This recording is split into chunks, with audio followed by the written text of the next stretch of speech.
Bonjour, bienvenue, entrez.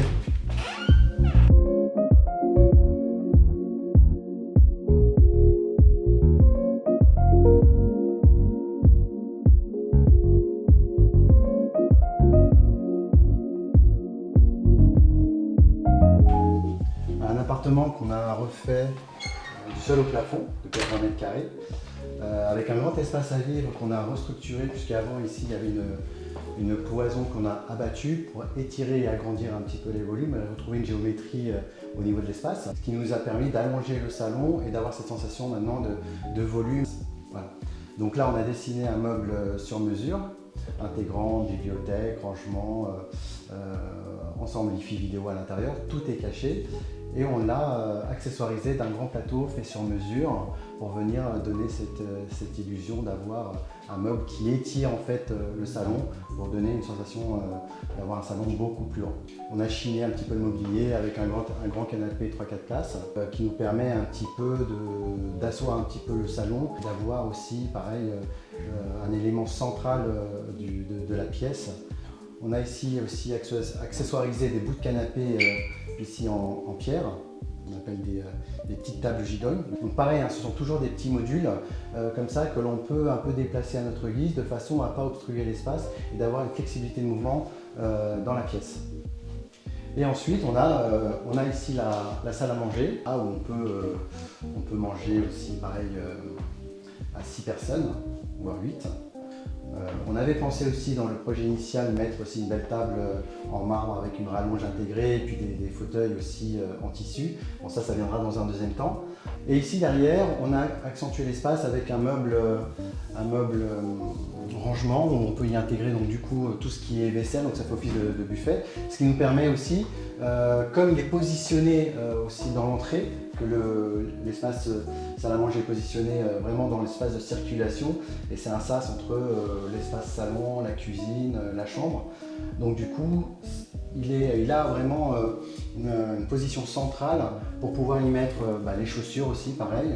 Donc il y a un espace chaussures, un espace vaisselle. Ça permet vraiment d'avoir beaucoup de rangements sans pouvoir vraiment saturer l'espace et de rajouter du mobilier. Là on va passer sur les deux espaces, l'espace cuisine et l'espace chambre. En fait pourquoi? Parce que les deux ont été pensés simultanément dans le sens où dans la chambre de l'enfant aujourd'hui, c'était un espace bureau et faisait que 9 mètres carrés, donc ce qui était vraiment disproportionné, et on avait une cuisine de l'autre côté qui faisait plus de 12 ou 13 mètres carrés.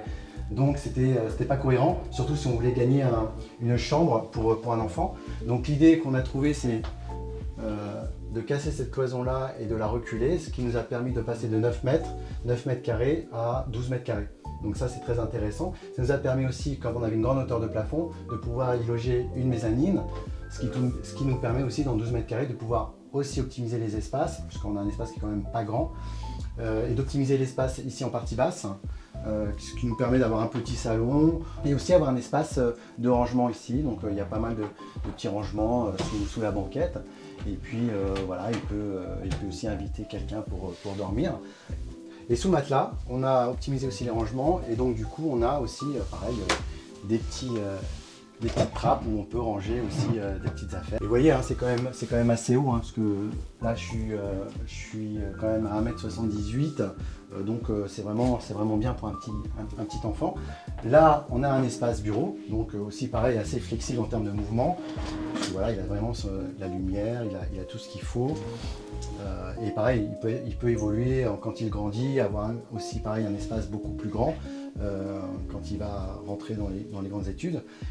Et ici, on passe à l'espace nuit, donc du coup il a juste à faire ça, donc même pour un petit enfant c'est assez facile. Il la tire, voilà. Et ensuite, il peut monter dans son lit. Voilà, donc on est quand même sur un lit qui fait, le matelas il fait 1m30 je crois, par 1m90. Donc c'est quand même une bonne zone de couchage, et même en grandissant, il peut vraiment conserver cet espace-là pour dormir.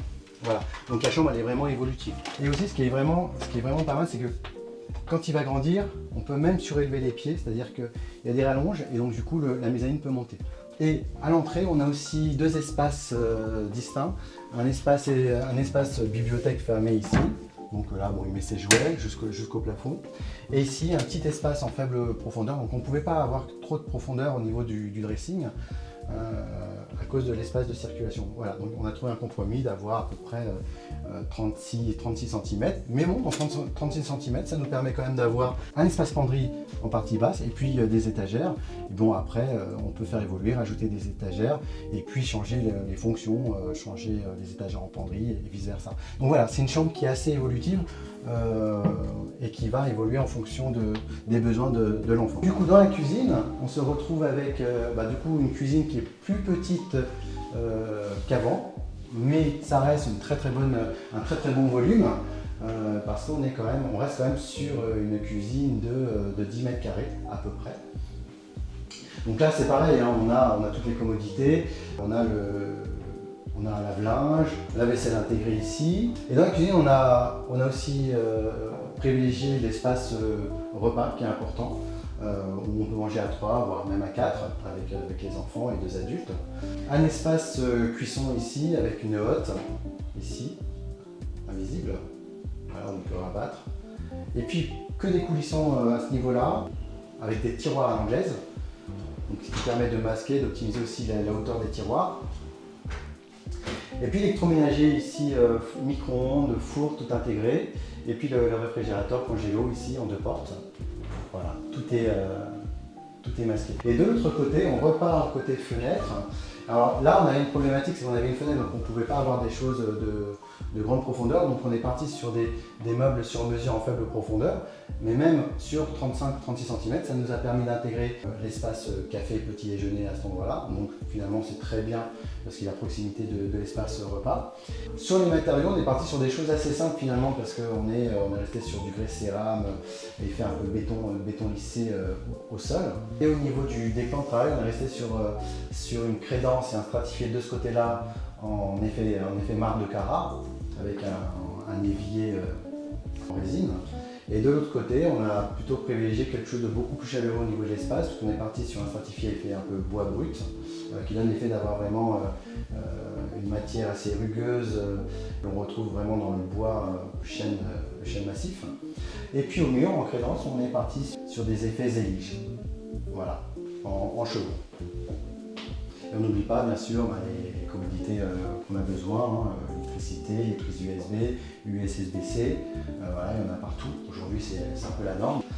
Et voilà, c'est une belle cuisine qui regroupe vraiment toutes les fonctionnalités et tous les besoins que l'on peut avoir aujourd'hui pour une famille de 3-4 personnes.